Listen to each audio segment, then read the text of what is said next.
Kegagalan pernikahan Raja Majapahit Hayam Wuruk dengan Dyah Pitaloka Citra Resmi mengundang petaka.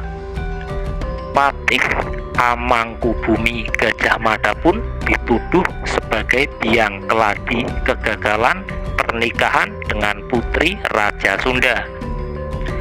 Alhasil, beberapa petinggi kerajaan Majapahit menyalahkan upaya Gajah Mada yang nekat mempolitisasi pernikahan yang sebenarnya dilandasi rasa cinta Hayam Wuruk. Gajah Mada pun jadi bulan-bulanan petinggi kerajaan Majapahit yang menyalahkannya.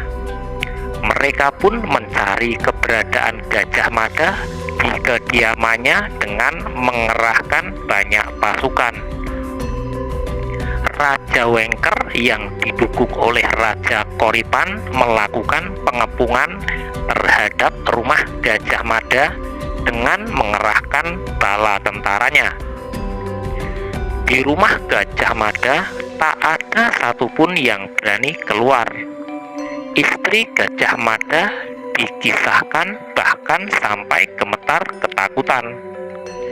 Mendengar sorak bala tentara yang mengepung rumahnya, ia membujuk Gajah Mada untuk menyerahkan diri. Namun permintaan itu tak diterima oleh Gajah Mada. Alhasil, bala tentara tersebut kian beringas. Mereka merusak pagar pekarangan dan masuk halaman rumah.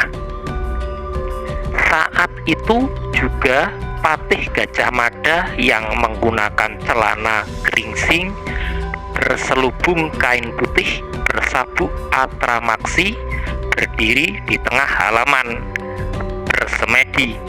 Seketika itu Patih Gajah Mada yang dikenal karena kesaktiannya menghilang. Dikisahkan jiwa raganya pulang ke Wisnuloka. Seisi rumah pun bercucuran air mata, termasuk sang istrinya.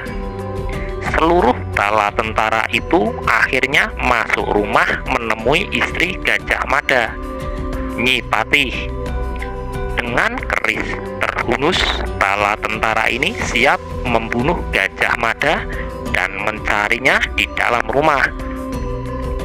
Namun karena tak ditemukan Gajah Mada di dalam rumahnya, bala tentara di bawah pimpinan Raja Wengker ini mencuri seluruh harta benda Gajah Mada hingga habis. Beberapa orang tentara berusaha mencari keberadaan Gajah Mada di seluruh penjuru rumah, termasuk di halaman pekarangan. Sementara itu, sang istri akhirnya melarikan diri dan bersembunyi di tempat sunyi. Konon saat bersembunyi inilah sang istri bertemu dengan seorang pria yang bagus rupanya. Tapi sang istri curiga lantaran tingkah lakunya menyerupai suaminya Gajah Mada.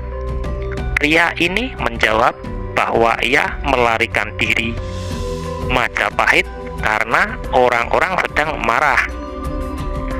Alhasil, dari sanalah istri Gajah Mada mengenali bahwa laki-laki yang ditemuinya ini adalah suaminya Gajah Mada. Istri Gajah Mada mengenal kembali suaminya yang telah hilang. Tapi setelah beberapa saat berkumpul kembalinya dengannya, Gajah Mada kembali menghilang. Nyi Patih, istri Gajah Mada, akhirnya segera berdandan, berlangir, rambutnya diberi minyak lungsir putih, berselubung kain putih, bersiap untuk mati. Akhirnya ia menusukkan sebuah keris ke dadanya, menembus jantung. Kesetiaan Nyi Patih terlihat sampai akhir hayatnya, yang telah menemani Patih Gajah Mada. Sementara Gajah Mada yang dikisahkan telah mengetahui kematian istrinya, akhirnya pergi mengembara jauh. Diceritakan Gajah Mada mengembara dari kampung ke kampung, untuk mencari keselamatan diri dan kemarahan keluarganya.